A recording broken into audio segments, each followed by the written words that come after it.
했던 거는 지난번에 영적 전쟁 시리즈가 다 안 끝났어요. 제가 몇 편, 한 두세 편 정도가 더 남았는데 사실 그거를 할까 하다가 그거를 하면 오늘 또 여러분들 밤에 늦게 돌아가실까 봐 제가 중간에 바꿨어요. 그래서 지난번에 하려다가 좀 준비하다가 말았던 이제 사도행전 15장 강해를 한번 계속적으로 이어가는 게 낫겠다 싶어가지고 오늘은 사도행전 15장 1절부터 11절 말씀 읽고요. 그 다음에 다음에 주일날 조금 여유 있게 해서 우리 영적 전쟁에 대한 거에 대해서 마무리하려고 합니다. 그래서 오늘은 사도행전 15장 1절부터 11절까지 말씀 우리 같이 한 목소리로 봉독해 올려드리도록 하겠습니다. 시작. 이 말씀은 살아계신 하나님의 말씀입니다. 어떤 사람들이 유대로부터 내려와서 형제들을 가르치되 너희가 모세의 법대로 할례를 받지 아니하면 능히 구원을 받지 못하리라 하니 바울 및 바나바와 그들 사이에 적지 아니한 다툼과 변론이 일어난지라. 형제들이 이 문제에 대하여 바울과 바나바와 및 그 중에 몇 사람을 예루살렘에 있는 사도와 장로들에게 보내기로 작정하니라. 그들이 교회의 전성을 받고 베니게와 사마리아로 다니며 이방인들이 주께 돌아온 일을 말하여 형제들을 다 크게 기뻐하더라. 예루살렘에 이르러 교회와 사도와 장로들에게 영접받고 하나님이 자기들과 함께 계셔 행하신 모든 일을 말하며 바리새파 중에 어떤 믿는 사람들이 일어나 말하되 이방인에게 할례를 행하고 모세의 율법을 지키라는 명하는 것이 마땅하다 아니라. 사도와 장로들이 이 일을 의논하러 모여 많은 변론이 있은 후에 베드로가 일어나 말하되 형제들아 너희도 알거니와 하나님이 이방인들로 내 입에서 복음의 말들을 들어 믿게 하려 하시려고 오래전부터 너희 가운데서 나를 택하시고 또 마음을 아시는 하나님이 우리에게 같이 그들에게도 성령을 주어 증언하시고 믿음으로 그들의 마음을 깨끗이 하사 그들이나 우리나 차별하지 아니하셨으니라. 그런데 지금 너희가 어찌하여 하나님을 시험하여 우리 조상과 우리도 능히 매지 못하던 멍에를 제자들의 목에 두려느냐. 그러나 우리는 그들의 우리와 동일하게 주 예수의 은혜로 구원받은 줄을 믿노라 하니라. 아멘. 오늘은 제목을 제가 교회가 변하려면이라는 제목으로 우리가 제목을 지어봤습니다. 고인물이 썩는다라는 옛말이 있죠. 고인물이 반드시 썩게 돼 있고 변화되지 않으면 반드시 그것이 문제가 되게 되어져 있습니다. 교회는 살아있어야 하고 살아있기 때문에 반드시 변화되어져야만 하는 것이 옳은 모습입니다. 옛날과 어제나 오늘과 내일과 영원토록 동일하신 분은 하나님이지 교회가 동일하면은 안 된다라는 것이에요. 늘 변화가 일어나야 한다라는 것입니다. 어느덧 11월 중순이 돼가고 있습니다. 김장이 또 이렇게 빨리 돌아올 줄은 몰랐습니다. 2023년을 바라보면서 죄송스럽지만 여러분 앞에 좀 죄송스럽지만 한 살 또 먹네라는 생각이 먼저 들더라고요. 여러분도 그런 생각이 드시죠? 한 살 또 먹는구나. 어느덧 이렇게 세월이 빠르는구나. 세월이 이렇게 빨리빨리 먹는구나. 뭘 어린 것들이 벌써 고개 끄덕거리고 있어. 나도 지금 죄송스럽구만. 어린 것들이 막 이게 하고 있고 뭐 진동을 받으시는데. 사실 그런 생각을 하면서 저부터도 그런 것 같아요. 벌써 한 살이 먹네 하는 생각이 들면서 주님이 주신 몸을 잘 관리해야 되는데 요즘에 조금 무리하고 조금 이제 계속 앉아만 있다 보니까 운동이 부족하다 보니까 이제 몸이 조금씩 이제 피곤하고 많이 무겁더라고요. 그러면서 한 살 또 먹네라는 생각이 먼저 들면서 사실 마음이 좀 무거워지기도 했습니다. 한창 때인데 여러분 앞에서 이게 번데기 앞에서 주름 잡는 것 같아서 참 죄송스럽지만 어쨌든 한 살 먹는 거는 동일하니까. 근데 중요한 건 제가 말씀드리고 싶은 건 한 살 먹는 게 중요한 게 아니라 제가 이런 생각을 하게 되었어요. 뒤집어 생각해 보니까 한 살 먹을 수 있는 것이 살아있다는 증거다. 죽은 자에게는 더 이상 나이가 먹지 않습니다. 저희 할아버지는 83세로 계속 고정돼 있어요. 돌아가신 분이 83세이기 때문에 여전히 83세예요. 돌아가신 분들은 나이가 먹지 않습니다. 그러나 우리는 나이를 한 살 한 살 먹어가는 것을 실감하게 되어집니다. 세상이 아무리 험악하고 어려워도 사실 살아있으면 우리는 감사합니다. 내일 죽어야지, 내가 빨리 죽어야지 하면서도 우리는 다 살아있기를 소망합니다. 아무리 먹고 힘들다고 하여도 우리는 다 먹으려고 살아가고 열심히 살아가고 있다라는 것입니다. 살아있다라는 것은 반드시 변하게 되어져 있어요. 우리가 나이가 먹는 것도 내 육체가 늙어가는 것도 살아있다는 증거다라는 것입니다. 우리 아이들이 자라가고 나이가 먹어서는 늙어가는 것처럼 이것도 변화가 우리가 살아있다는 증거가 될 수 있다라는 것입니다. 저는 교회도 마찬가지라고 생각되어집니다. 교회도 살아있다면 변화되어져야 돼요. 늘 동일해서는 사실 교회는 문제가 될 수 있다라는 것입니다. 내가 찾았는데 안타까운 건 교회가 변화를 두려워합니다. 이게 어느 정도 성장되어지면, 어느 정도 머물게 되어지면 더 이상 변화를 두려워하게 되어져 있어요. 지금 있는 게 편하고 안전하거든요. 그럼 변화 없이도 그냥 무난하니까 사람들이 변화하지 않으려는 마음이 우리 가운데 있습니다. 그래서 나도 그 가운데 있잖아요. 여러분 생각해 보시기 바랍니다. 우리 교회가 변화하려면 어떻게 될까? 우리 교회가 또 하나님의 뜻 가운데 성장하고 성숙하려면 어떻게 될까라는 것을 여러분들 고민할 수 있기를 소망합니다. 그저 나의 신앙만 급급해서 오늘 하루 살아가는 것에 만족하는 것이 아니라 어떻게 하면 이 교회가, 하나님의 교회가 하나님의 뜻 가운데 성장하고 성숙하러 갈 수 있는가를 고민해보는 오늘 이 시간이 됐으면 좋겠습니다. 사실 교회가 변화되어지는 건요 쉬운 일은 아닙니다. 불과 20년 전만 해도요 교회 안에서 이렇게 복음성가, 우리 금호준 선사님이 열심히 찬양을 불러주셨는데, 이 예배 때 가운데는요 찬송가 외에는 불려지는 것이 허용하지 않았습니다. 여러분 기억하시나요? 신앙 연륜이 한 2, 30년 이상 되신 분들은, 한 30년 되신 분들은 그 전에 한 80년대 이때 초반 90년대까지는요 교회에서는 찬송가만 불렀습니다. 복음성가를 부르는 거는 좀 경박하다, 경건하지 못하다라는 생각이 들었을 때도 있었습니다. 그러다가 이제 시간이 변하면서 90년대 들어오면서부터 교회 안에서도 예배 가운데서도 이제 젊은이들 세대가 점점 활성화되어지면서 교회가 막 부흥되어지면서 복음성가라는 것들을 부르기 시작했어요. 근데 요즘에는 너무 가서, 사실 저도 이제 옛날 세대가 아니었으면 좋겠는데 이제 라떼 시대가 되어져 가는 것 같아요. 요즘 젊은이들 CCM을 들어보면요 이게 찬양인가 싶을 때가 많아요. 막 힙합 부르고 있어요. 랩을 하고 있고 막 힙합 하고 있고 막 우리는 크리스토브 하면서 막 얘기하고 막 이렇게 하고 있는데, 그런 걸 보면서 좀 세대 차이가 나도 느껴지는구나. 요즘에 얼마 전에 BY라고 그 쇼미더머니인가 뭔가 그건가요? 맞죠? 쇼미더머니인가 한 번도 안 봤는데 거기서 우승하면서 걔가 크리스천이라고 하면서 찬양을 이제 랩으로 막 하는 것들을 나오는데 저는 심각하게 고민이 되더라고요. 이게 무슨 말인지 하나를 못 알아듣겠다. 나도 이제 나이가 먹었구나라는 생각이 문득 들기 시작하더라고요. 또 우리 김영서 집사님 아들 우리 제이락이라고 여러분 들어보셨나요? 제이락, 우리 잘 알고 있는 뱅투 더 브라더스라고 해가지고 요즘에 스트리트 맨파이터라고 해서 거기에 나오는 리더로 나오는데, 저는 민재가 우리에게 친숙한 이름은 민재예요. 민재가 우리가 예수를 빨리 영접해서 우리 교회에서 간증하며 춤추는 날이 오기를 저는 바라고 있습니다. 아마 그거 하면 최소한 청년부 한 몇백 명은 오지 않을까, 그런 생각이 들면서 기도하고 있습니다. 민재가 빨리 팀을 잃고 와가지고 얼마 좀 있으면 여기 대전에서 공연을 한다고 합니다. 다음 주 토요일 날인가 한다고 하는데, 여러분 제가 깜짝 놀랐어요. 티켓이 있는데 티켓이 한 20만 원 가까이 되더라고요. 공연이 그렇게 비싸더라고요. 그래서 우리 하여튼 어떻게 될지 모르겠어요. 그때만 해도 춤춘다고 우리가 다 이렇게 조금 미안하지만 조금 색안을 끼고 봤거든요. 제가 이렇게 춤추고 있고 막 그런 거, 얘가 어떻게 뭐 되려고 그러나 잘 되더라고요. 춤춰도 잘 돼요. 춤춰도 잘 돼요. 우리 변화를 좀 추구해야 될 것 같아요. 옛날 것만 바라보고 그것만 만족해하고 있다면 시내가 변화가는 거에 우리가 맞춰가지 못할 것 같아요. 복음은 변하지 않되 옷은 변할 수 있어야 되지 않나라는 것이 저의 지론 중에 하나입니다. 무조건 세상적인 변화를, 세속화되어지는 것을 따라가면 안 되겠지만, 그러나 교회는 변화하는 것을 기뻐하며 때로는 그것들을 감수할 수 있는 능력들이 필요하다라고 저는 생각되어집니다. 제가 왜 이 말씀을 드리냐, 오늘 본문 내용이 그런 거였어요. 바울과 바나바가 이제 1차 선교 여행을 하고 끝내고 돌아왔습니다. 이제 얼마나 흥분했겠습니까? 이제 하나님 앞에 이제 우리가 복음 전도하고 교회를 세우고 왔다, 약 2년 반 동안 교회를 세우고 왔으니 얼마나 많은 이야기가 있겠습니까? 그래서 안디옥 교회 와가지고 그동안 선교했던 거, 고난 받았던 것들을 쫙 이야기하기 시작합니다. 사람들이 막 환호하죠. 야, 그래, 구원 받았어. 교회가 확장되어지고 있어. 하나님이 역사하셨어. 성령님이 일하셔. 막 기쁜 마음을 했단 말이에요. 근데 사실 이 안디옥 교회는 대부분이 이방인 지역이 있다 보니까 이방인들을 중심이 되어진 거야. 오늘날로 말하면 중국 사람들, 일본 사람들, 막 이렇게 러시아 사람들 모여가지고 교회를 세웠으니까 이방인들밖에 없으니까 전혀 문제될 것이 없었습니다. 근데 문제는 이때 생기게 되어졌는데, 유대인들이 여기가 교회가 생겼대 하면서 쉽게 말하면 한국 사람들이 들어오기 시작한 거예요.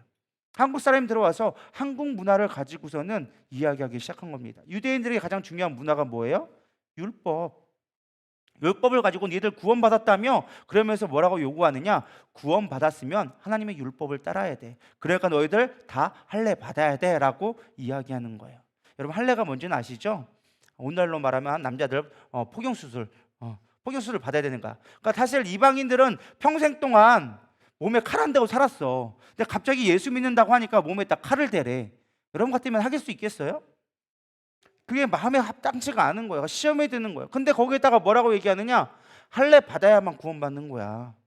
몸에 칼을 대야지만 너희들 구원받는 거야 라고 얘기해 버리니까 사람들이 이게 환장한 거예요.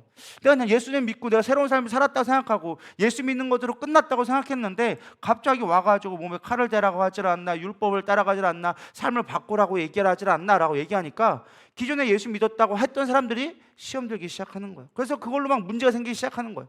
야, 믿어야 돼 말아야 돼. 원래 출신이 원래 유대에서 왔기 때문에 유대인의 말을 무시할 수는 없고, 그렇다고 이방인의 모습대로 살아가자니 안 되는 거예요.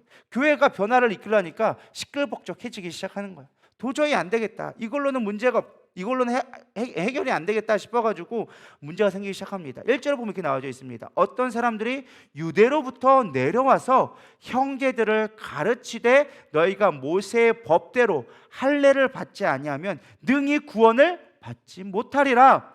바울 및 바나바와 그들 사이에 적지 않은 뭐가 있었다고요? 다툼과 변론이 있었다.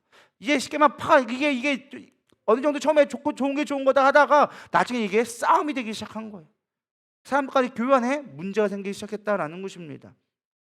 이 사건으로 이들이 머리가 어지러워지지 안 되겠다 싶어가지고 바나바와 바울이 문제 해결책을 제시합니다. 그렇다면 원래 교회가 왔던 예루살렘에 가서 한번 우리가 물어보자.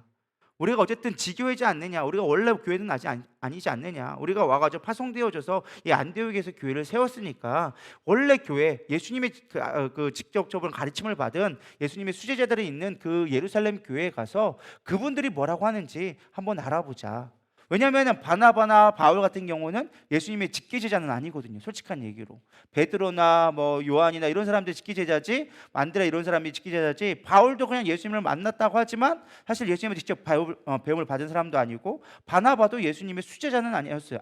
예수님의 12제자 중 가운데 해당되는 건 아니었단 말이죠. 인정받고 존경받았지만 예수님의 제자라고 따라다녔지만 직접적인 사도가 아니기 때문에 사도들한테 가서 물어보자. 그래서 예루살렘으로 향하게 되어집니다. 갔더니 이제 오랜만에 한 3년 만에 돌아왔으니까 얼마나 반갑겠습니까? 교회에서 막 환영을 합니다. 환영해서 어디서 왔느냐, 어떻게 지냈느냐, 안디옥 교회는 어땠느냐, 선교 여행 갔다고 했는데 어떻게 잘 됐느냐, 뭐 이런 것들을 쭉 환영 인사를 하게 되어지죠. 그리고서 이제 본론을 얘기합니다. 우리가 어떻게 해야 됩니까? 라고 했을 때 이들이 이렇게 문제를 해결한 걸로 나오기 시작하는데, 저는 이 부분을 묵상하면서 우선 첫 번째 생각한 것이 무엇이냐, 교회가 변화되려면 일단은 물어봐야 된다. 자기 멋대로 하는 게 아니라 물어볼 수 있어야 돼요. 사실 불기둥 교회가 처음 개척하고 그리고 그다음 교회에 수없이 많이 문제들이 있을 때마다 담임 목사님이 하신 것들이 꼭 있었어요. 무엇이었느냐? 꼭 선배들에게 전화를 해보는 거예요. 목사님 이건 어떻게 해야 될까요? 이런 문제가 있는데 목사님 이런 건 어떻게 대처해야 될까요? 라고 늘 선배 목사님에게 물어봤다라는 것입니다. 물론 그렇다고 담임 목사님이 기도하지 않았느냐? 아니요, 기도했습니다. 성령님께도 여쭤보고 또 내 안에 어떤 생각도 분명히 있었을 것입니다. 그럼에도 불구하고 꼭 했던 거는 꼭 선배 목사님들에게 물어봤다라는 거예요. 저는 우리가 간혹 실수하는 것 중에 하나가 어떤 교회를 변화를 이끌어갈 때 독단적으로 내 개인적인 생각을 옳다라고 주장하는 것이 문제될 수 있다라는 것입니다. 사실 저는 오늘 본문 말씀을 묵상하면서 저에게 하는 말씀이 아닌가라는 생각이 되어졌어요. 이제 교회가 조금씩 세대 변화를 준비를 하고 있거든요. 어쨌든 제가 공동 담임으로 있지만 담임 목사님도 있고 또 다른 담임 목사님 다음 사역을 준비하고 있고, 저도 새로운 일들도 계획하며 기도하며 준비하고 있는데, 하나님 이런 일들을 어떻게 됩니까? 라고 물어봤을 때 성령님의 음성을 귀 기울일 필요도 있지만 무엇보다 선배들의 말을 귀 기울일 필요가 있다. 우리 교회가 변화되어지려면 그런 것들이 필요하지 않나라는 생각을 저는 묵상하면서 깨닫게 되어졌습니다. 여러분들도 마찬가지인 것 같아요. 여러분 삶 가운데 문제가 있거나 어떤 일을 변화를 추구하려고 한다면 영적 지도자에게 먼저 물어볼 수 있었으면 좋겠습니다. 참 안타까운 게 많은 분들이 어떤 일을 결정해놓고 와가지고 통보하는 식으로 우리 목사님들이나 영적 지도자들에게 이야기하는 것을 보게 되어집니다. 여러분 먼저 기도하시면서 영적 지도자에게 자문을 구하는 것도 여러분들의 삶 가운데 변화를 원하신다면 그것도 좋은 방법이 될 수 있다라는 것입니다. 여러분들 그렇게 되기를 소망합니다. 그래서 옛 선제 성경에 보면 잠언 22장 28장에 보면 내 선조가 세운 옛 지계석을 옮기지 말지니라라고 얘기하고 있어요. 변화를 하되, 그러나 선배들의 조언과 우리가 배워야 될 중요한 지침들은 지혜는 배우는 것이 필요하다라는 것입니다. 이걸 놓치지 않기를 소망합니다. 두 번째는요, 우리가 교회의 변화를 위해서는 반드시 편견과 고집을 버려야 한다라는 거예요. 예루살렘 교회에 도착한 바나바와 바울은 이제 본론적으로 얘기합니다. 과연 예수를 믿기만 하면 구원받을 것인가? 아니면 예수 믿는 것만으로는 안 되고 할례를 받아야 하는가라는 직접적인 문제를 가지고 언론하기 시작합니다. 5절에 나와 있죠. 바리새파 중에 어떤 믿는 사람들이 일어나 말하되 이방인에게 할례를 행하고자 모세의 율법을 지키라는 명령하는 것을 마땅하다 아니라. 이야기했더니 중요한 건 예루살렘 사람들조차도 사실은 이방인에 대해서 그렇게 열려있지는 않았습니다.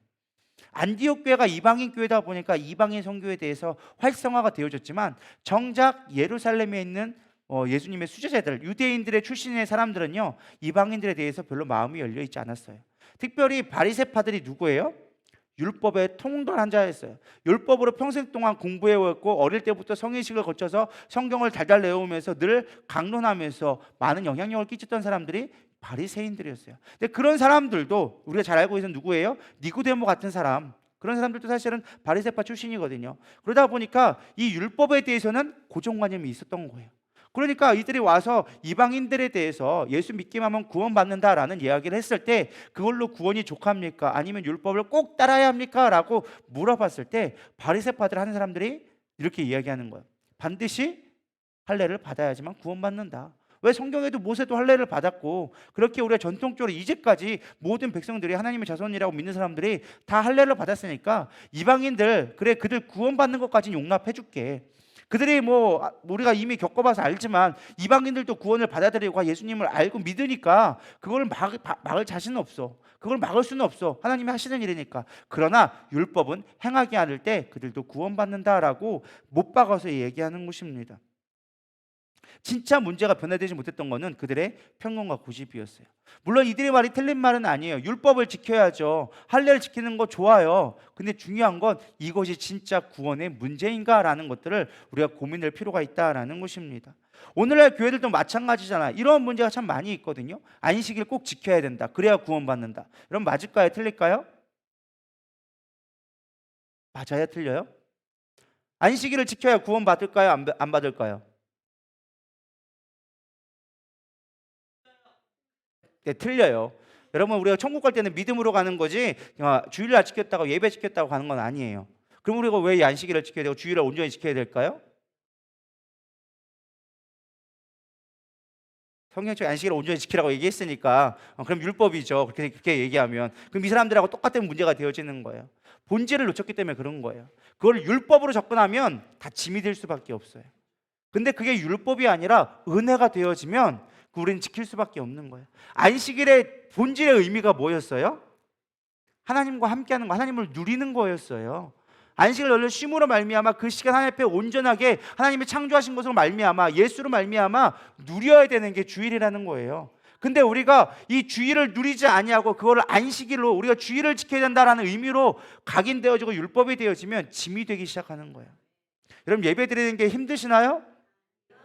안 힘드시기를 소망합니다. 힘드신다면 천국 가기 상당히 괴롭다니까요. 천국은 영원토록 예배하는 곳이라니까요. 근데 예배 드리기가 힘든데 천국 가면 얼마나 힘드시겠어요. 그러려면 지옥이 편해요. 지옥은 맨날 술 먹고 노래하고 춤추고 기뻐하는 곳이니까. 여러분 믿으십니까? 육신의 쾌락을 쫓는 곳이 지옥이에요. 그러나 그곳에 하나님이 없는 곳이에요. 여러분 우리는 천국과 지옥을 온전히 알기를 소망합니다. 그래서 우리가 율법에 매이지 않았으면 좋겠습니다. 예배 드려야 돼요. 11조는 왜 드려야 돼요? 율법이가 물론 지켜야 돼요. 율법이가 11조를 지키라고 얘기했어요. 헌금을 드리라고 얘기했어요. 예물이 있는 곳에 내 마음이 있다고 얘기해주고 있어요. 안식일을 거룩히 지키라고 얘기해주고 있어요. 율법이니까 당연히 지켜야죠. 그러나 그것이 구원은 아니에요. 그러나 구원받은 자는 반드시 이 율법을 사랑하게 되어져 있어요. 어떤 사람은 이렇게 얘기하더라고요. 예수님 믿는데 교회 다니기 싫다고. 뭘 몰라도 한참 모르는 거예요. 예수님이 뭐라고 했어요? 예수님이 머리시고 예수님의 몸이 교회라고 했는데 몸을 사랑하지 않고 머리만 사랑한다. 예를 들어서 제가 함사모를 사랑하는데 머리만 사랑하고 몸을 사랑하지 않아요 라고 얘기한다면 여러분 그게 동의가 되시나요? 안 되죠. 사랑하면 다 사랑하는 거지. 눈만 사랑하고 코만 사랑하고 다른 데 사랑하지 않아요 라고 얘기하는 건 뭔가가 말이 안 맞다라는 거예요. 우리가 신앙생활 할 때 그런 사람들이 종종 있다니까요. 나 예수님은 사랑해요. 머리는 사랑하는데 몸뚱이는 사랑 안 해. 그거는 뭔가 문제 있는 거예요. 그거는 암덩어리지, 교회 안에서. 그런 사람이 더 진짜 문제라는 거예요. 우리는 성경 말씀을 온전히 깨달았으면 좋겠어요. 본질이 무엇인지를 깨닫기를 소망합니다. 그러려면 우리가 교회 안에서 온전한 연합을 이루고 온전하게 하나가 되기 위해서 무엇보다 무엇이 필요하냐? 올바른 대화법이 필요해요. 사실 이 부분이 좀 중요한 것 같아요. 우리가 어떻게 연합을 이루고 하나님의 뜻 가운데 부응하고 변화되는 걸 추구할 수 있느냐? 변화를 이루지 못하는 것 중에 하나가 대화가 되지 않아서 그래요.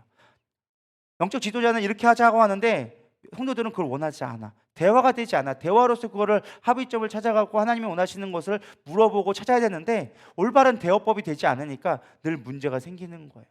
제가 설교를 준비하다가 어떤 목사님 설교를 들었는데 어떤 목사님이 교회를 이제 오면서 자 교회를 막 변화시키려고 부흥시키려고 여러 가지를 막 시도하기 시작했대요. 예배 형태를 바꾸기 시작하고 막 여러 가지 형태를 도입하기 시작하니까 기존에 계셨던 분들이 반발이 일어나게 되는 거예요. 우리는 전통적인 할렐루야가 좋은데 왜 이렇게 갑자기 시끌벅적하게 하게 하고 예배가 예배답지 않은 예배를 드리느냐, 그거 갖고 갈등이 생기기 시작한 거예요. 그래서 그 문제가 생겨가지고 나중에는 이제 목사님이 사퇴할 위기까지 막 아주 단순한 문제였는데 그것이 급격히 커지기 시작하니까 감정 싸움이 되어지고 권력 싸움이 싸우고 분당 싸움이 되어지다 보니까 나중에 목사님이 사표를 써야 되나 말아야 되나 심각한 고민을 하게 됐다는 거예요. 근데 그렇게 기도하는 가운데 하나님 어떻게 됩니까? 라고 했을 때 이거는 영적 전쟁이다라는 것을 깨닫게 되어졌대요. 내가 그만두는 게 사단이 원하는 거고 이렇게 해서 교회가 분열되어지는 것이 사단이 원하는 거다라고 깨닫고 철저하게 무릎 꿇었대요. 그리고 성도들 앞에서 얘기해가지고 내가 변하려던 것들 모든 걸 다시 원상태로 돌려놓겠습니다. 그러자 처음에 목사님을 따랐던 수많은 사람들이 비난이 오히려 돌아오는 거예요. 나를 목사님을 따랐던 사람들이 왜 변하려고 하는데 이제 풀을 죽이시고 왜 길을 펴지지 못하고 왜 하옵니까? 저는 목사님 편입니다. 목사님이 힘내시고 끝까지 밀어붙이세요라고 막 얘기했다라는 거예요. 만약에 내가 기도하지 않고 그것이 깨달았지 않았다면 아마 그것이 위로가 되어져서 막 내 마음대로 했을지도 모른다라고 얘기하더라고요. 근데 하나님의 뜻은 그게 아니라 분열되어진 것이 하나님의 뜻이 아니기 때문에 지금 당장 변화보다 교회가 하나 되고 연합되어진 것을 더 원하게 되어졌다. 그래서 기도하면서 철저히 기다렸다라는 거예요. 3개월을 지나자 분위기가 이제 막 원망하던 분위기가 좀 사그라들면서 서서히 사람들이 분위기에 익숙해지기 시작했다라는 거예요. 그러면서 서서히 바뀌기 시작하니까 대화가 되기 시작하니까 결국에는 변화되어졌고 그 변화를 위해서 교회가 부흥되어졌다라는 이야기를 하는 것을 듣게 되어졌습니다. 우리는 올바른 대화가 우리 교회 안에 있어야 되리라 믿습니다. 어떤 분들은 침묵하는 분들이 있어요. 아예 말을 안 하시거나 혹은 너무 말을 많이 하거나 하시는 분들이 있는 것 같아요. 우리는 올바른 대화를 할 수 있는 몇 가지 성경적인 원리를 좀 살펴보고자 합니다. 왜? 그래야 교회가 변화될 수 있으니까. 어떤 사람들이에요. 막 교회가 변화되어지니까 여기랑 나랑 안 맞는 것 같다고 나가시는 분들도 있더라고요. 그럼 왜 그러느냐? 대화가 되지 않아서 그래요. 합의점이 찾아지지 않았기 때문에 그렇다라는 것입니다. 어떻게 하면 성경적인 대화를 할 수 있을까? 첫 번째는요, 들을 준비를 하고 상대방이 말이 끝나기 전에 대답하지 않아야 돼요. 쉽게 말하면 말 끊지 않아야 돼요. 잠언 18장 18장 13절에 이야기해주고 있습니다. 사연을 듣기 전에 대답하는 자는 미련하여 욕을 당하느니라. 성경도 얘기하고 있어요. 말 끝나기 전에, 그 사연 다 듣기 전에 대답하는 거는 미련한 거다. 그래서 나중에 욕먹는다. 니들 욕먹는다 성경이 이야기해주고 있어요. 여러분 말 끊지 않기를 소망합니다. 근데 어떤 사람은 말 끝나기 전에 성질 급해가지고 자기 말하기 바쁩니다. 그런 사람의 특징이 뭔지 아세요? 본인도 못 들어. 그런 사람은 잘 들어주느냐? 그렇지 않아. 내 말 좀 들어봐, 내 말 좀 들어봐 하고 막 들어주잖아요. 자기 말 끝나고 사라져버려. 이런 사람들이 있어요. 여러분 듣지 못하니까 말이 급한 거예요. 듣는 사람은요 자신의 말을 참고 조리 있게 이 사람이 어떤 말을 하는지 들을 수밖에 없어요. 진짜 말을 잘하는 사람은요 잘 듣는 사람이에요. 그 사람이 무슨 생각을 가지고 어떤 말을 하는지 내가 들어봐야 판단을 하고 그 다음에 내가 얘기할 수 있을 거 아니에요. 근데 생각이 없는 사람들이 내 말부터 하는 거예요. 여러분 어떻습니까? 말하기에 앞섭니까? 아니면 듣기에 힘내고 있습니까? 찔립니까? 여러분 듣기를 잘할 수 있는 저와 여러분 되기를 소망합니다. 저부터도 듣기가 잘 안 되더라고요. 듣기 훈련이 잘 안 돼. 말하기는 참 잘해.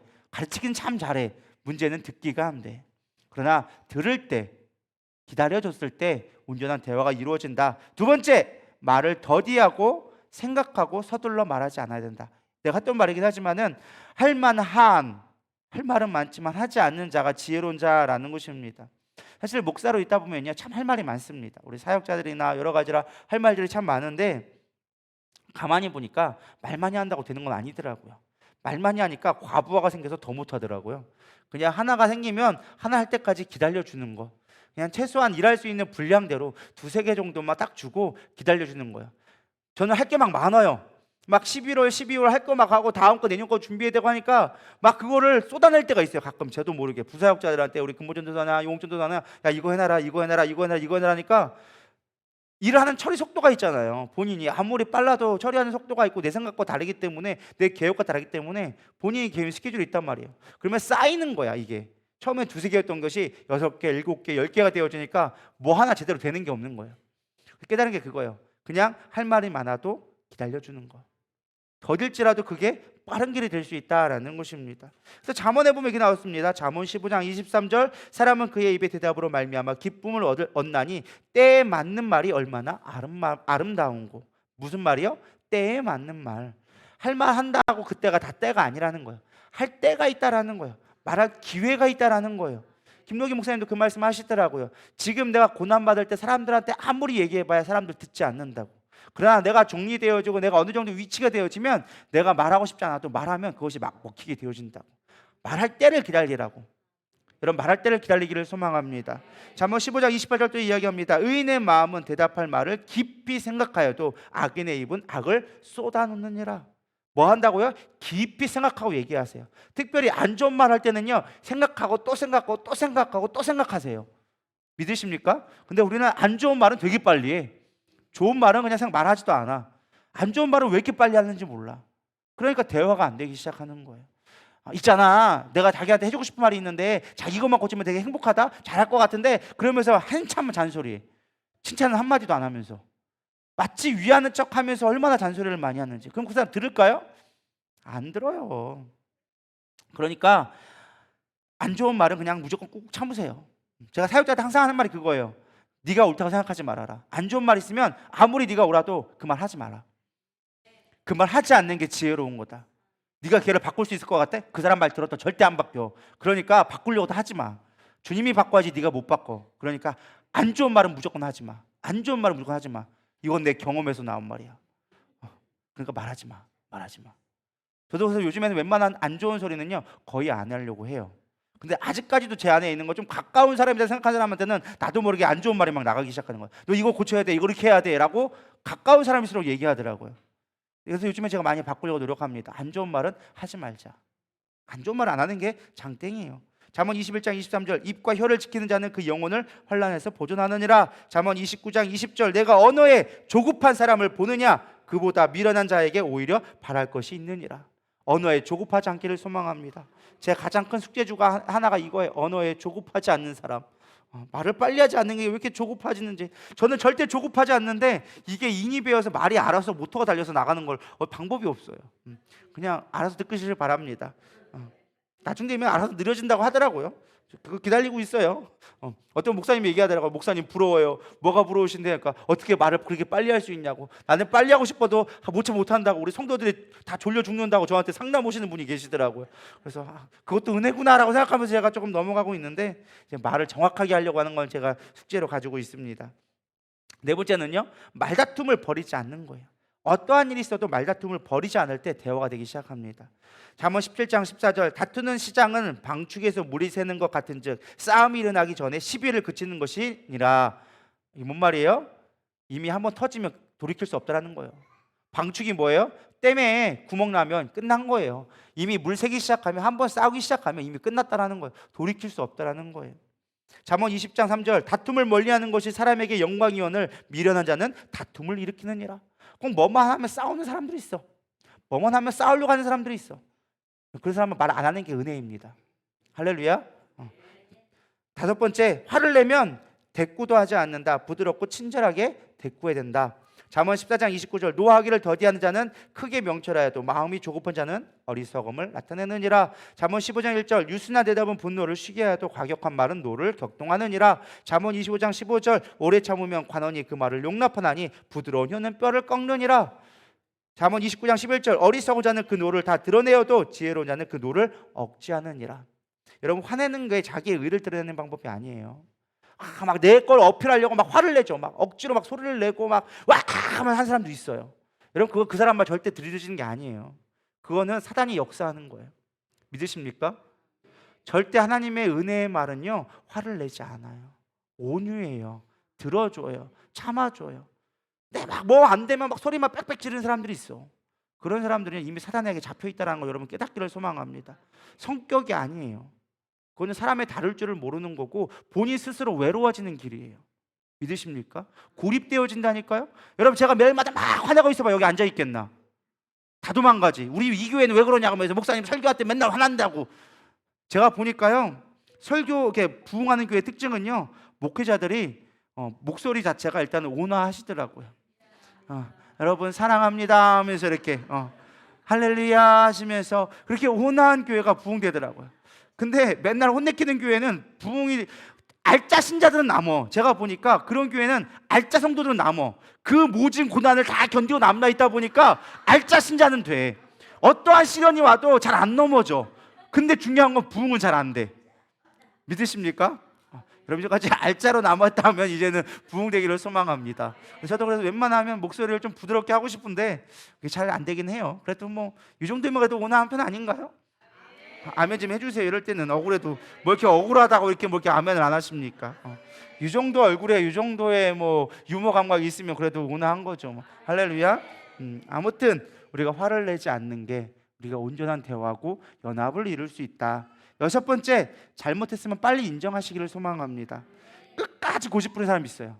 자존심이라고 생각하면서 끝까지 고집 부리는 사람이 있는데 여러분 그런 사람한테는 절대로 우리가 대화가 되지 않습니다. 잠언 17장 9절 허물을 덮어주는 자는 사랑을 구하는 자요 그것을 거듭 말하는 자는 친한 벗을 이간하는 자니라. 그거를 계속 거듭 말하는 거예요. 계속 얘기하는 거예요. 그거 안 좋다라는 거예요. 에베소 4장 32절 서로 인자하게 하며 불쌍히 여기며 서로 용서하기를 하나님이 그리스도 안에서 너희를 용서하심 같이 하라. 골로새 3장 13절 누가 네게 혐의가 있거든 서로 용납하여 피차 용서하되 주께서 너희를 용서하신 것 같이 너희도 그리하고. 잘못했으면 용서해 주세요. 그리고 내가 빨리 잘못했으면 빨리 용서를 구하세요. 그게 서로가 좋은 비결이에요. 쓸데없는 고집. 저 사람 저랬어 하면서 꼬집어 또 얘기하고 또 얘기하고 그건 싸우자는 얘기예요. 너랑 나 한번 붙어보자라는 뜻이니까 그렇지 않기를 소망합니다. 일곱 번째 제일 중요한 거 잔소리하지 말아라. 잠언 10장 19절 말이 많으면 허물을 명키 어려우나 그 입술을 제어하는 자는 지혜가 있느니라. 잔소리로 사람 변하지 않더라고요. 우리 집에도 새 아이가 있거든요. 맨날 잔소리하는데 절대 안 변해요. 잔소리로 애들이 변하는 게 아니더라고요. 그냥 애들의 비율을 맞춰줘야 돼요. 애들의 생각을 읽어줘야 돼요. 그리고 애들이 할 수 있게끔 깨닫게끔 그거를 명령으로 해줘야 돼요. 남편을 움직이는 방법 여러분에게 알려드리겠습니다. 남편은 절대 뭐뭐 해달라고 하면 잘 안 합니다. 남편들은 명령을 해야 돼요. 이해가십니까? 그것도 그냥 어설프게 빨래 개줘 하면 절대 안 합니다. 10시 15분까지 빨래 개줘 라고 얘기해야지 얘기합니다. 이해가 가시죠?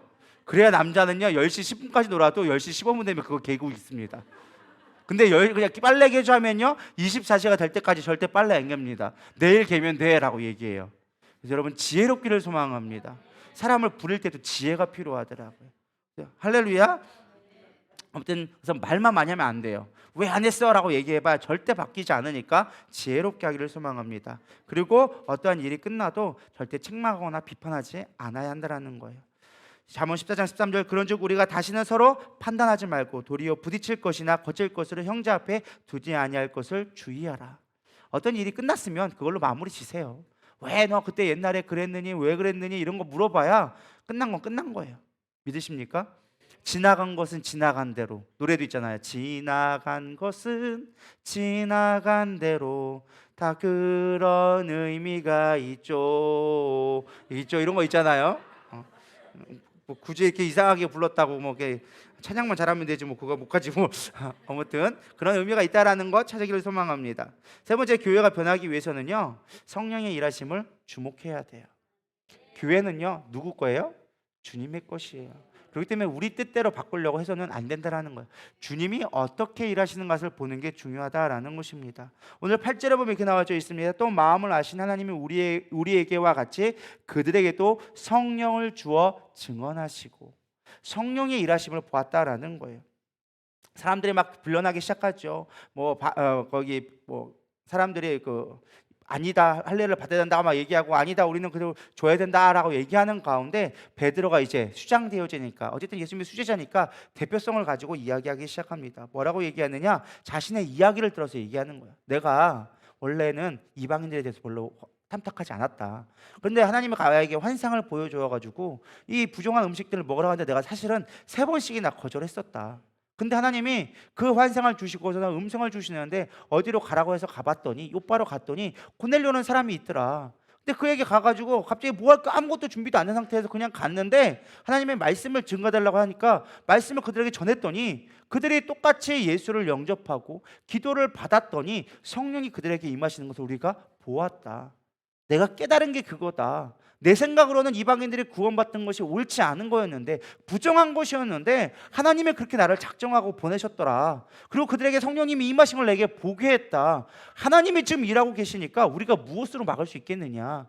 심지어 우리가 이제까지 율법으로 인하여서 얼마나 짐이 되었느냐, 얼마나 우리가 힘들었느냐, 솔직히 힘들지 않았느냐. 그러면서 우리가 율법에 매일 필요 없고 예수님이 율법을 깨뜨렸던 것처럼, 율법의 완성을 이루어주는 것처럼 우리가 율법의 완성을 이루어가자.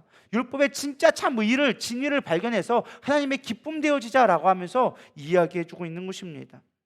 저는 이 말씀을 보면서 우리가 깨달아야 될 것이, 우리의 교회가 진정한 변화를 원한다면 성령님이 지금 어떻게 일하시는 것을 주목해야 되는 거예요. 근데 저부터도 그래요. 교회가 변화되기 위해서 성령이 일하시는 걸 보기보다 무엇을 원하느냐? 내 계획이 더 빠른 거예요. 어떤 잘 되는 교회 이렇게 했더라. 요즘에 큰 교회들은 이렇게 한다더라. 사람들은 이걸 원한다더라 라는 것을 우리가 그것만 주목하고 있는 거예요. 제가 깨달은 게 그거예요. 교회는 교회마다 색깔이 있어요. 교회는 교회마다 하나님이 주신 사명과 비전이 달라요. 물론 큰 목적의 구원은 같죠. 영혼 구원이라는 똑같은 그림이 있지만, 그러나 교회마다 색깔이 달라요.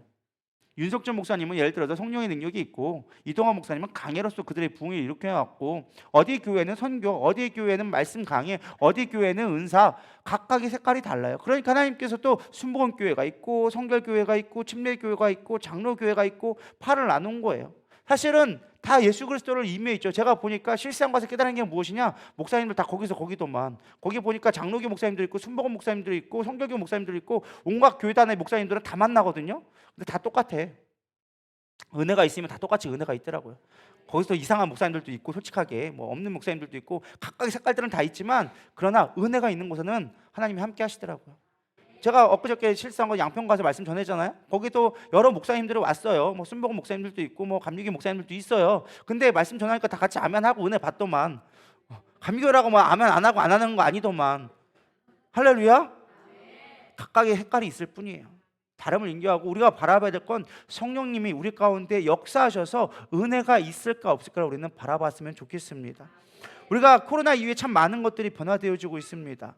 교회 안에서 많은 것들이 변화되어지고, 많은 것들이 시도되어지고, 옛 것들이 새롭게 발전되고 있는 것이 사실인 것 같습니다. 제가 지금 논문을 준비하는 것 중에 하나가 있는데, 그것이 무엇이냐? 코로나 이후에 엔데믹이라고 하죠. 요즘에는 엔데믹 시대에 있어야 될 선교의 모습에 대해서 제가 논문을 다시금 좀 쓰고 있는데, 제가 준비하면서 깨달은 게 무엇이냐? 옛 지켜야 될 것들은 지켜야 되는 것 같아요. 예전에 막 하늘길이 막히고 선교사님 막 들어오면서 막 새로운 방법들이 도입되기 시작했어요. 막 영상 설교라든지 온라인 뭐 줌 이런 거 하면서 그것들을 막 개발해야 된다. 마치 그것이 앞으로 있어야 될 새로운 대세다라고 하면서 막 그런 것들이 올라왔었어요. 근데 막상 코로나 끝나고 나아지니까 영상은 영상대로 하고, 여전히 오프라인은 또 오프라인대로 다시금 일이 되기 시작하더라고요. 제가 깨달은 게 그거예요. 시대는 변하게 되어져 있어요. 그때마다 우리가 적응해서 가면 돼. 우리가 같이 모여서 예배 못 드리니까 온라인 예배 드리면 그걸로 좋게. 할렐루야. 우리가 예배의 본질을 잃지 않으면 되는 거예요. 근데 이제 우리가 모일 수 있으면 모이는 거예요. 또 다시 모이고 우리가 할 수 있는 새로운 방법들을 더 발전시켜서 나가면 될 수 있다는 거예요. 저는 그것들을 준비하는 교회가 됐으면 좋겠어요. 우리 신앙교회가 그것들을 같이 꿈꿨으면 좋겠어요. 그래서 같이 대화하고 같이 이야기하고, 그래서 하나님이 진짜 우리 가운데 어떠한 은혜를 주시는지를 같이 경험했으면 좋겠어요. 그것이 우리가 변화되어질 중요한 모습이라고 저는 생각되어집니다. 대화가 되어져야 돼요. 세대 간의 대화가 이루어질 수 있어야 된다고 저는 생각합니다. 지금 우리 교회가 죄송스럽지만 고령화돼 가고 있어요. 나이는 점점 먹어가는데 젊은이들은 점점 줄어들고 있어요. 물론 그래도 우리 교회는 감사하게 주일학교나 중고등부가 있지만, 앞으로 시대들이 점점 어려워지고 있다는 거예요. 죄송하지만 이제 올해가 지나가잖아요. 2023년 되면은 주일학교가 반토막 납니다. 왜? 6학년이 다 올라가거든요. 중고등부로. 중고등부 다 올라가니까 인원은 그대로인데 애들이 연령이 먹다 보니까 주일학교 애들, 초등학교 애들이 없어요. 이제 그중에 다윤이가 이제 대빵이에요.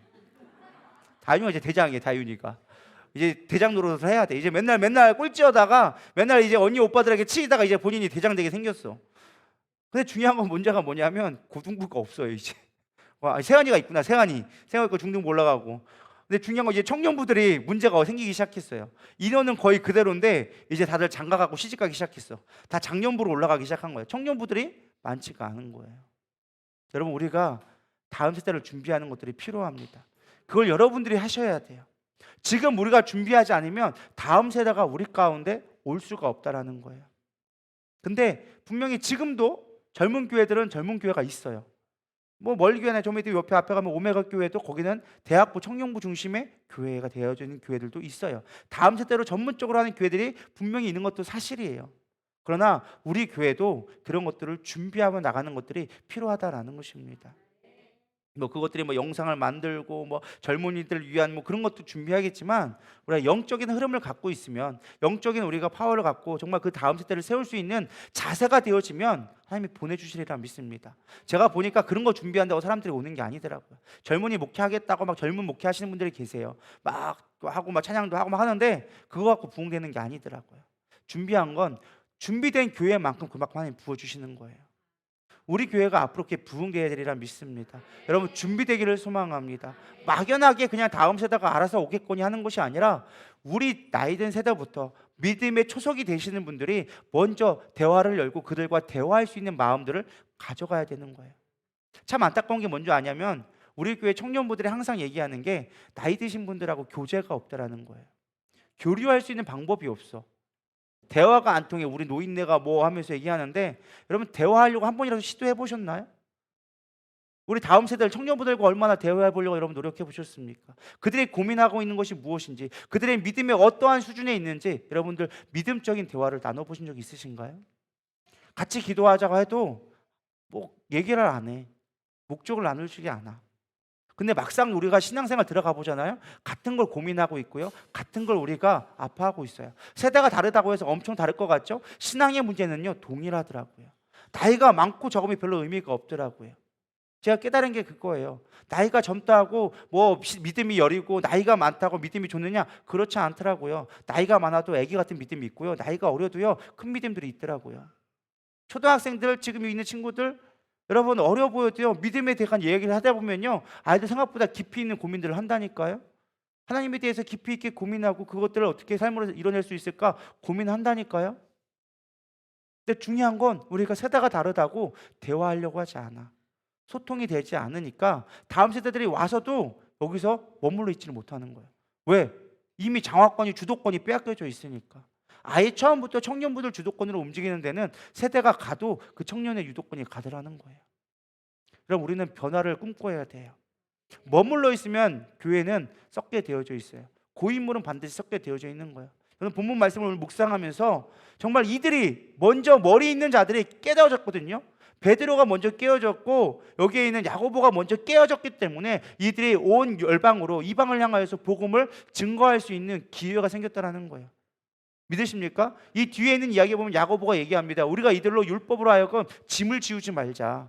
그러나 단 그들이 우상 제물을 먹는 것과 피채 먹는 거, 이거는 성경에도 볼 때 아무리 봐도 이거는 영적으로 문제가 있을 수 있으니까, 영적으로 정말 본질적으로 영적인 문제가 있는 거, 구원에 연결되어지는 거 빼놓고는 우리가 이들을 율법적으로 제한하지 말자. 그래서 이방인들 할례 안 받아도 구원 받을 수 있어라고 정의해 버립니다. 왜? 다음 세대가 이야기할 수 있도록, 다음 세대가 적용할 수 있도록 젊은이 먼저 있는 베드로나 야고보 같은 머리 있는 사람들이 먼저 깨어졌다라는 거예요. 여러분, 우리가 먼저 생각이 깨어지기를 소망합니다. 우리 생각이 변화되지 않으면 교회는 변화되지 않아요. 교회의 변화는 목회자가 변한다고 변하는 게 아니에요. 우리 모든 성도가 변화될 때 교회는 변화되어지는 거예요. 한 사람의 생각이 바뀌는 것은 그렇게 어렵지 않아요. 그러나 교회가 바뀌는 것은 죽을 만큼 힘써서 해야지만 되는 거예요. 수없이 많은 대화와 수없이 많은 노력을 겪어야지만 교회는 변화되기 시작하는 거예요. 여러분, 우리 교회가 그런 변화의 도전에 거침없이 나갈 수 있기를 소망합니다. 여러분, 한 사람 한 사람이 그렇게 변화를 추구해야 되는 거예요.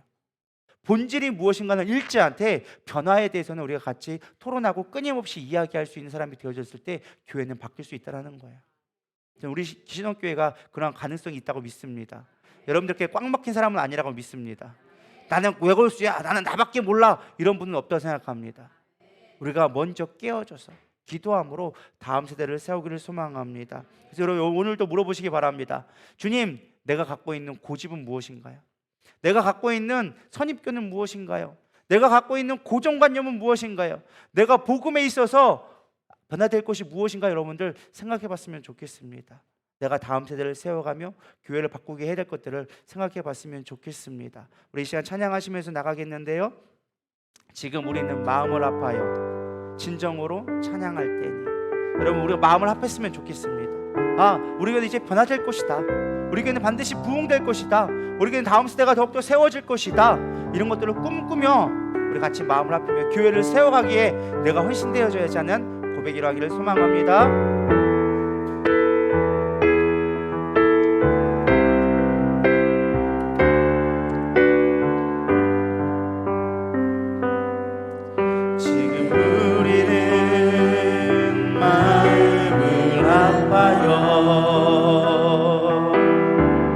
진정으로 찬양할 때니 모이자 하나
나의 평강과 고집은 깨어지고 하나님의 성령님이 이 교회에게 원하시는 것, 하나님의 이 교회를 통하여서 복음이 어떻게 확장되기 원하는지 우리가 변화를 추구할 수 있는 진정 하나님의 역사를 우리 가운데 임하게 해달라고, 하나님 나의 생각을 변화시켜 달라고, 내가 먼저 앞장서게 해달라고, 주님의 은혜를 하나님의 말씀을 깨닫게 해달라고 우리 이 시간 주여 세 번 부르면서 기도하며 나가도록 하겠습니다. 기도하십시다. 주여, 주여, 주여. 하나님 부르십니다. 내가 먼저 깨어져야 합니다. 나의 생각이 깨어져야 합니다. 내가 변화되어지지 않고 내 생각이 변화되지 않고 머물러 있다면, 교회의 새로운 부흥과 교회의 변화를 추구하지 않는다면 하나님 교회는 머물러 있게 되면 무너질 수밖에 없습니다. 우리의 생각이 하나가 되게 하여 주시옵소서. 우리의 생각이 변화되게 하여 주시옵소서. 한 사람 한 사람 개개인이 개개인의 삶이 하나님의 원하시는 삶이 무엇인지, 하나님의 교회가 어떻게 하나님의 온전한 교회가 되어줘야 할지, 다음 세대를 어떻게 세워가야 할지, 하나님 우리가 율법으로 얽매 있는 것이 아니라 하나님의 교회에게 원하시는 모습, 하나님 우리 교회를 통해 사시고자 하는 모습이 우리 가운데 이루어지게 하여 주시옵소서. 우리 가운데 역사하여 주시옵소서. 새로운 바람이 일어나게 하여 주시옵소서. 우리 안에 마음이 뜨거워지며 하나님의 원하시는 은혜를 바라며 나갈 수 있도록 축복하여 주시옵소서. 세대 간의 소통이 이루어지며 하나님 다시금 다음 세대가 일어서며 하나님의 원하시는 것, 하나님의 성령이 우리 가운데 일하시는 것들을 보게 하여 주시옵소서. 오 주님이 맨날 스러웨이 가바바바바바바, 우리 안에 역사는 분열의 영, 우리 안에 대화가 되지 않게 만들며 분노하게 만들며 하나님 우리에게 답답하게 만들며 하나님 대화가 어떤 이루지 못하게 만드는 어둠의 영들은 내가 이 시간 예수 이름으로 명하노니 우리 안에 있는 모든 분열의 영들은 끊어질지어다. 모든 그 갈기들은 파쇄될지어다. 내가 예수 이름에 꾸짖어 명령하노니 우리 안에 부흥에 우리 부흥을 맡고 있는 어둠의 역사는 이 시간 모든 것들은 파쇄될지어다. 하나님 이 시간 우리 가운데 역사하여 주시옵소서. 연합의 영을 부어주시옵소서. 한 영으로 한 생각으로 한 다음 세대를 세워가며 복음이 확장되기를 소망하는 우리의 모습들이 되게 하여 주시옵소서. 나와 상관없는 이야기를 하고 나는 아버지와 관계없다고 우리가 방황만 하는 것이 아니라 하나님의 영이 우리 가운데 임하심으로 말미암아 하나님의 부흥을 다시금 소망하게 하여 주시옵소서. 다음 세대가 일어나게 하여 주시옵소서. 우리 세대보다 우리 세대 이후의 세대가 더 아버지 갑절의 은혜를 받는 그런 놀라운 은혜가 우리 신앙들을 통해 일어나게 하여 주시옵소서. 우리의 중고등학교, 우리의 청년부들, 아버지 우리 다음 세대들이 하나님의 그 일들을 감당하게 하여 주시옵시고 하나님의 일들을 이뤄갈 수 있도록 주님 축복하여 주시옵소서. 오 주님, 주님 우리 가운데 진정한 변화를 원하나이다. 우리 안에 새로운 부흥의 도전이 일어나기를 원하나이다. 우리 안에 다시금 부흥의 물길이 타오르기를 원하나이다. 나의 생각들이 깨어지며 나의 고정관념이 깨어지고 하나님이 일하시는 것을 보게 하여 주시옵소서. 성령이 무엇을 주목하는지 주목하는 영적인 눈이 띄어지게 하여 주시옵소서. 나의 사사로운 개인의 문제가 되어 있는 것이 아니라 하나님이 무엇을 원하시는지, 어떻게 복음이 원하게 이루어지게 원하시는지 그것을 주목할 수 있는 믿음의 눈들이 띄어지게 하여 주시옵소서. 오 주님, 교회를 보기를 원하나이다. 우리 교회를 보기를 원하나이다. 우리 안에 역사하는 하나님의 영을 보기를 원하나이다. 주님 함께하여 주시옵소서. 아버지 하나님, 그렇습니다. 우리 안에 역사하는 성령님이 어떻게 일하시는지 볼 수 있는 믿음의 눈이 띄어지게 하여 주시옵소서. 베드로처럼 이것은 나의 뜻이 아닙니다, 나는 율법 안에 내 생각으로 내 방법으로 이것은 옳지 않다라고 3번씩이나 하나님의 역사에 하나님의 음성을 거절했지만 결국 성령의 이끄심에 하나님 복음의 문이 열렸던 것처럼, 이방인에게 복음이 증거되어졌던 것처럼 이제 우리의 생각이 깨어지기를 소망합니다. 우리의 갇혀있던 고정관념, 세대적인 아버지의 모든 갈등들이 이 시간 다 해소되게 하여 주시옵시고 대화의 문을 열고 하나님 우리 교회가 하나됨으로 말미암아 다음 세대를 준비하며 다음의 변화를 추구할 수 있는 진정 하나님의 역사가 있게 하여 주시옵소서. 무엇보다 사랑의 은사들이 회복되기를 소망합니다. 내가 먼저 사랑하는 자가 되게 하여 주시옵소서. 내가 먼저 섬길 수 있는 믿음의 능력들이 되게 하여 주시옵소서. 하나님, 남에게 핑계를 하며 이루어지지 않는 것을 평가하고 비판하기보다 내가 헌신되지 못함을 바라볼 수 있는 믿음의 눈들이 되게 하여 주시옵소서. 주옵소서. 나의 것 나의 아버지 유익을 구하기보다 하나님의 영광을 구하며 하나님의 몸된 교회를 세워가는 것이 하나님의 축복임을 깨달을 수 있도록 주님 인도하여 주시옵소서.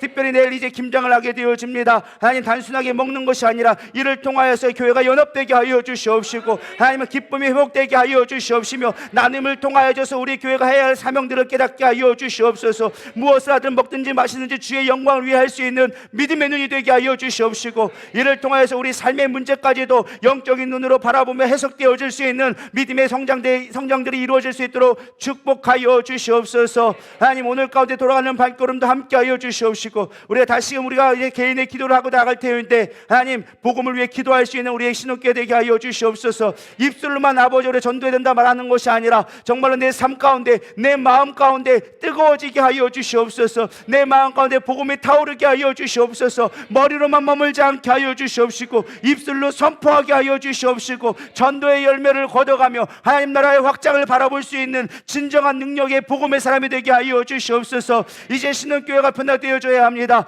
2023년도에 새로운 계획들을 이루어갈 때 하나님 복음의 전도의 중심이 되게 하여 주시옵시고 이것이 하나님의 뜻임을 깨닫게 하여 주시며 하나님 능력이 나타낼 수 있는 살아있는 교회 되게 하여 주시옵소서. 복음이 증거할 때 역사는 나타납니다. 병든 자가 일어나며 귀신이 떠나가며 놀라운 역사는 항상 복음 가운데 있음을 우리가 깨닫게 하여 주시옵소서. 그저 우리의 만족과 유익이 아닌 복음이 복음되어지는 교회, 정말 살아있는 하나님의 성령님이 역사하는 교회가 될 수 있도록 변화를 추구하며 머무르지 않는 우리의 신앙이 되게 하여 주시옵소서. 오늘도 하나님께서 홀로 영광 받기를 원하오며 살아계신 예수님의 이름으로 감사하며 기도드렸사옵나이다. 아멘. 우리 주기도문 하시고 각자 기도하고 돌아가도록 하겠습니다. 하늘에 계신 우리 아버지여, 이름이 거룩히 여김을 받으시오며 나라의 임하옵시며 뜻이 하늘에서 이루어진 것 같이 땅에서도 이루어지이다. 오늘날 우리에게 일용할 양식을 주옵시며 우리가 우리에게 죄진 자를 사하여 준 것 같이 우리 죄를 사하여 주옵시고 우리를 시험에 들게 하지 마옵시며 다만 악에서 구하옵소서. 나라와 권세와 영광이 아버지께 영원히 있사옵나이다. 아멘. 주여 한번 부르면서 각자 기도하시면서 자유롭게 돌아가도록 하겠습니다. 기도하시겠습니다. 주여, 하나님의 은혜스러운